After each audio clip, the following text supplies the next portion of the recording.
Salve, galerinha! Professor Daniel Oliveira mais uma vez aqui com você. Atividade curricular complementar e mais uma aula de Química Show. Não está inscrito ainda no nosso canal? Por favor, se inscreve lá, dá essa moralzinha aqui pra gente. Aproveita e te inscreve, vai! Foi já? Show de bola!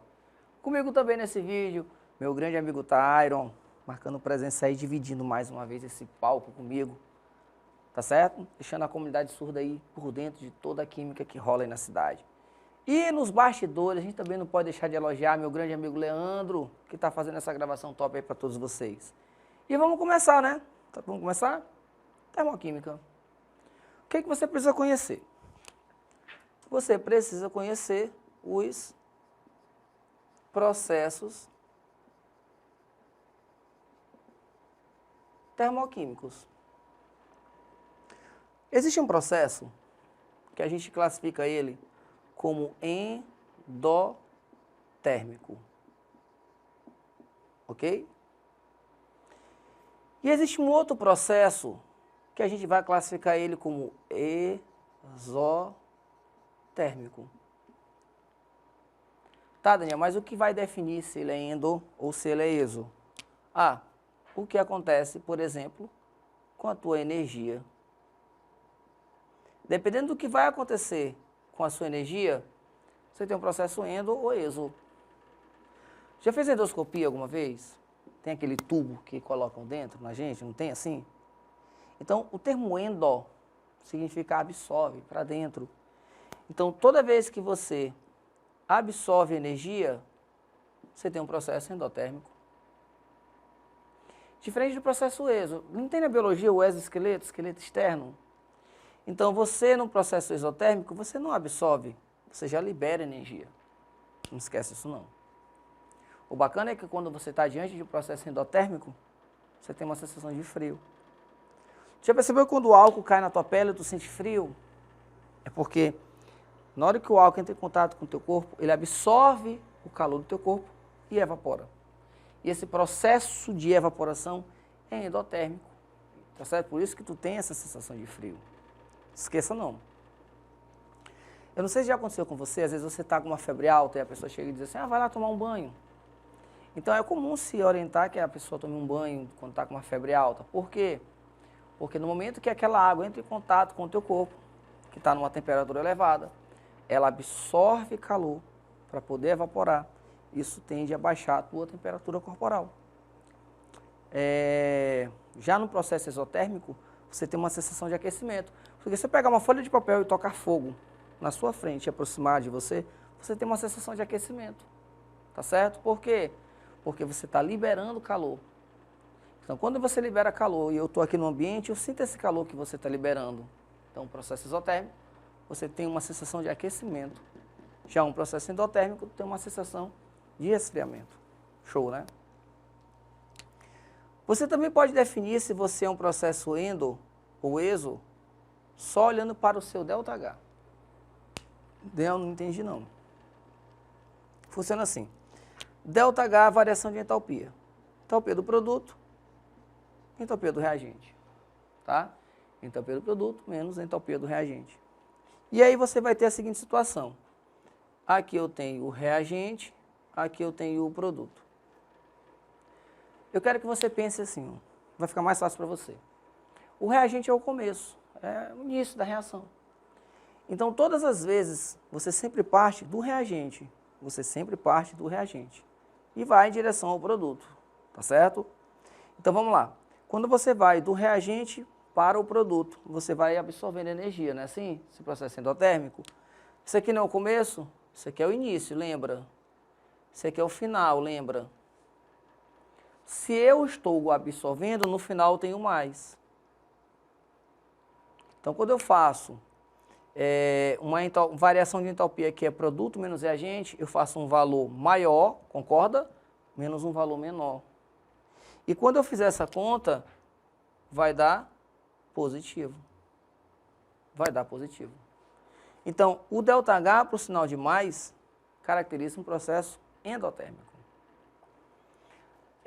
Saindo daqui, você também tem essa situação, ó, entalpia do reagente, entalpia do produto.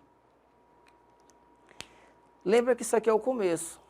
esse é o início e esse é o final. Perfeito? Bom, como você está diante de um processo exotérmico, esse aqui no começo, então você vai liberar. Se você vai liberar, no final você vai ter o quê? Menos. Então vai ficar assim, ó. Perfeito? Então você tem a seguinte situação. Quando o processo é exotérmico, você tem um valor menor menos um maior. E ele vai dar negativo.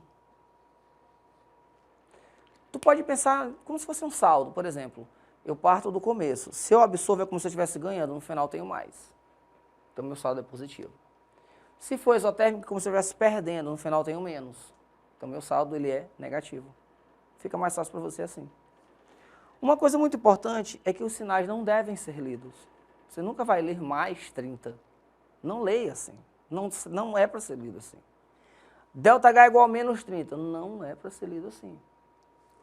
É para ser lido no lugar de mais, a palavra absorve.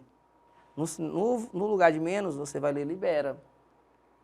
Então, pare de chamar ΔH é igual a menos 30. Não, libera 30. Para evitar problemas como esse. Onde você tem mais energia? Em cima ou embaixo? Muitos vão dizer em cima. Ainda vão dizer assim, menos 10 é maior do que menos 100. Só que, mais uma vez, o sinal não é para ser lido. Aquele sinal é só para te dizer o que acontece com a energia. Aqui tu liberou 10 kJ, aqui tu liberou 100. Aqui tu liberou mais. Aqui tu liberou mais. Aqui tem mais energia do que lá em cima. Tá certo? Então, por favor, não leia os sinais como te dando uma ideia de número. Passe a ler o que realmente representa. Liberação ou absorção. Outra coisa, é muito comum que os alunos tenham uma dificuldade quando eles vão trabalhar com gráfico.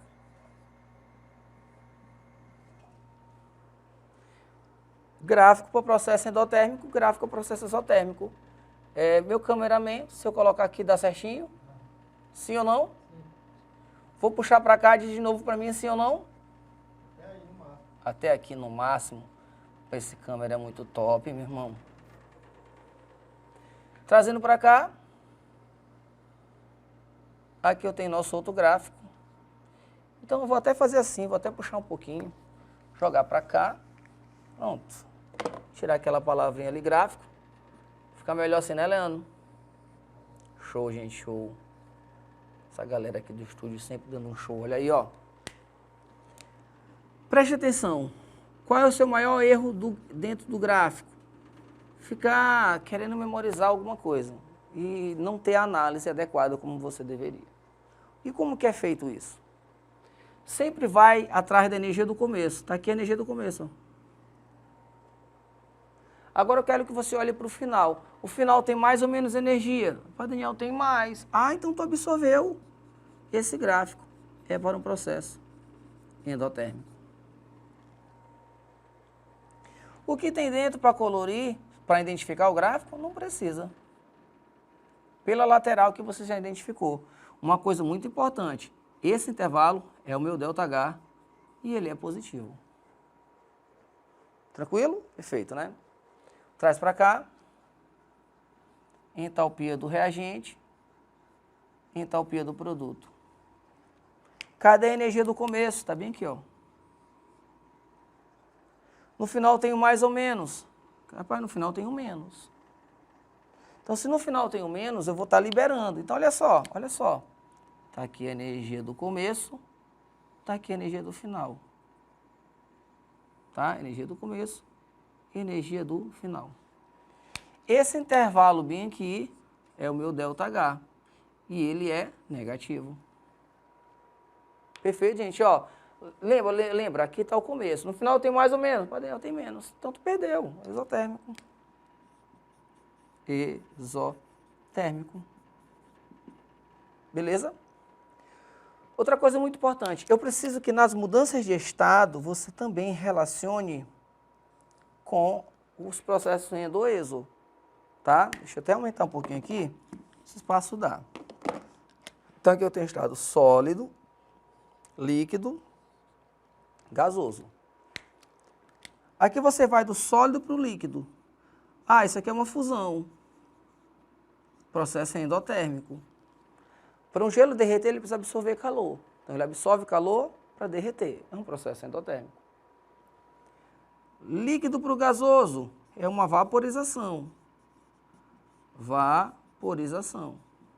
Também é um processo endotérmico. Gasoso para o líquido. Gasoso para o líquido tem uma condensação. Condensação ou liquefação. Tá certo? Primeiro ano. Processo de exotérmico. E aqui eu tenho líquido para o sólido. É uma solidificação. Também é exotérmico. Eu quero que tu pense assim. Quando eu vou do estado sólido até o gasoso, as moléculas vão ficando mais soltas. O que prendiam essas moléculas eram as forças intermoleculares. Quando você absorve calor, elas quebram. Então, toda vez que eu quero aumentar a minha liberdade de movimento, eu preciso quebrar essas forças. Tá? Então, do sólido até o gasoso, para quebrar as forças, eu absorvo energia. Então, quando eu vou do sólido ao gasoso, eu vou absorvendo. E quando eu venho do gasoso para o sólido, ou seja, quando eu volto, eu vou liberando. Tá? Sólido para líquido, absorve. Líquido para gasoso, absorve. Quando eu venho do gasoso para o sólido, eu vou liberando. Gasoso para líquido, libera. Líquido para sólido, também libera. Beleza? Vamos fazer a questão? Assinale a alternativa que apresenta ou que contém apenas processos com ΔH negativo. ΔH negativo caracteriza um processo o quê? Exotérmico. Letra A, combustão. Combustão, beleza. Falou em combustão, falou em queima. Toda queima é um processo exotérmico. Fusão, para derreter, eu preciso absorver calor. Não pode ser. Está errado. Letra B, combustão. Combustão está lindo. Sublimação. Ó, deixa eu explicar uma coisa bem bacana. A sublimação, ela pode ser do sólido para o gás ou do gás para o sólido. É óbvio quando você fala ressublimação ou sublimação inversa, você está vindo do gás para o sólido. Mas eu posso usar o termo sublimação tanto para ir do sólido para o gás, como do gás para o sólido. Sem problema. E aqui nós temos a seguinte situação, ó. Combustão, sublimação sólido para o gás. Gente, se eu for do sólido para o gás, eu vou absorvendo. Então, não posso ir do sólido para o gás. Eu tenho que vir do gás para o sólido. Então, por isso que a resposta é a letra C. Fusão. Não, gente, fusão e ebulição são processos endotérmicos. Para uma água ferver, tu faz o quê? Tu bota ela no fogo. Não é assim? Para ela absorver calor do fogo, para poder evaporar. Ou, na verdade, entrar em ebulição, né? Então, a resposta é letra C. Evaporação também é exotérmico. Evaporar, gente, lembra, para um líquido poder evaporar da tua pele, ele tem que absorver calor. Considere as transformações que é submetida uma amostra de água sem que ocorra a variação de pressão externa. Porque a pressão, ela também interfere. Eu posso, na mesma temperatura, fazer um líquido ferver. Eu posso pegar, por exemplo, a água, 25 graus, e fazer ela entrar em ebulição. Basta eu reduzir a pressão na superfície dela. Entendeu? Então, se eu começar a reduzir muito a pressão, essa água vai ferver a 25 graus, porque a temperatura de ebulição da água depende da pressão. Mas não vou entrar muito nisso, não. E ele está te dando os processos. 1, 2, 3, 4. Agora é importante que você entenda o seguinte. O que é o processo 1? O processo 1 é a condensação, no caso, o vapor d'água é a condensação. É um processo exotérmico. Porque eu estou voltando. Não olhe, essa imagem não tem o mesmo caminho. Essa imagem começa com o estado gasoso aqui. É o inverso. Então, o caminho 1, ele é exotérmico. O 3 também é exotérmico. Gente, um líquido para congelar, bota ele lá dentro do freezer. Ele começa a perder calor e solidifica.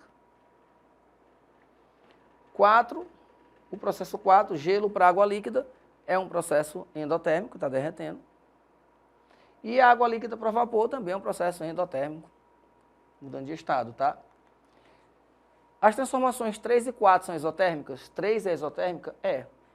Ó, não tem como, por exemplo, sólido para o líquido ser endo ou líquido para o sólido ser exo. Não pode.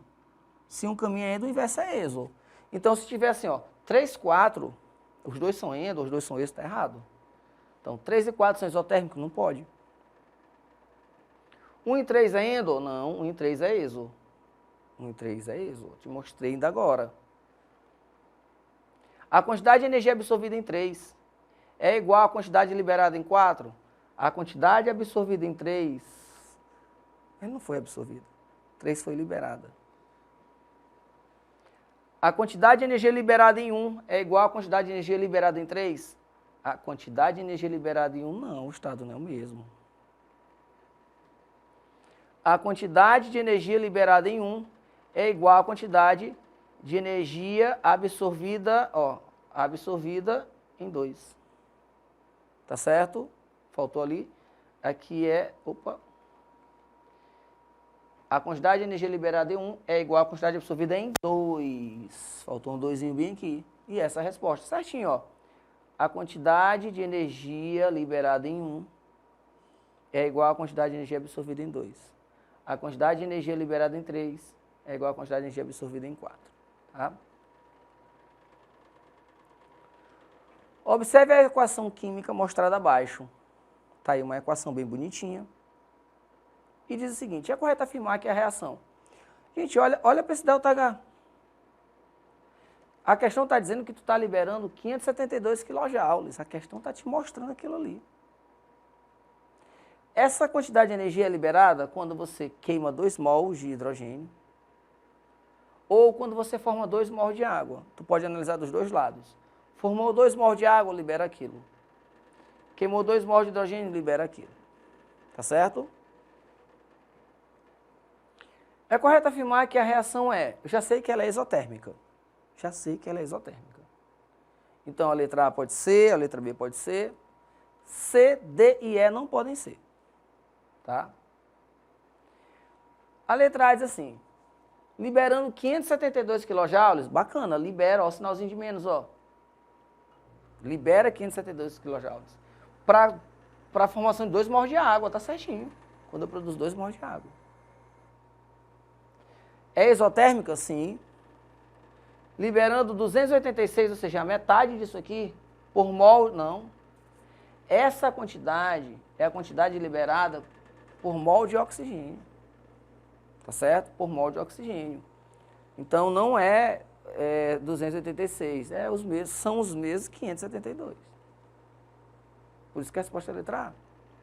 Beleza? Em um texto, encontramos a seguinte frase. Quando a água funde, ocorre uma reação exotérmica. Na frase A, apenas um erro, porque a água não funde. Espera aí. Quando a água funde, então quando a água derrete, ocorre uma reação exotérmica, está errado. Primeiro que não é uma reação. Daniel, voei agora. Gente, reação química é um fenômeno químico. Fenômeno químico você forma uma substância nova. Tu não forma nada novo aqui. Então esquece isso. Não é uma reação química. Tá? Então está errado, não é uma reação química. E quando a água funde, ela absorve calor. Então há apenas um erro, não. Há apenas um erro, não. Há apenas um erro, não. 2 erros. Show. Porque não se trata de uma reação química e nem o processo físico é exotérmico. Show. 3 erros porque a água não sofre fusão. É que nem aquela pergunta assim, ó. Às vezes o aluno pergunta assim, Daniel, cachaça congela? Tu acha que cachaça congela? É comum a pessoa falar assim, não congela.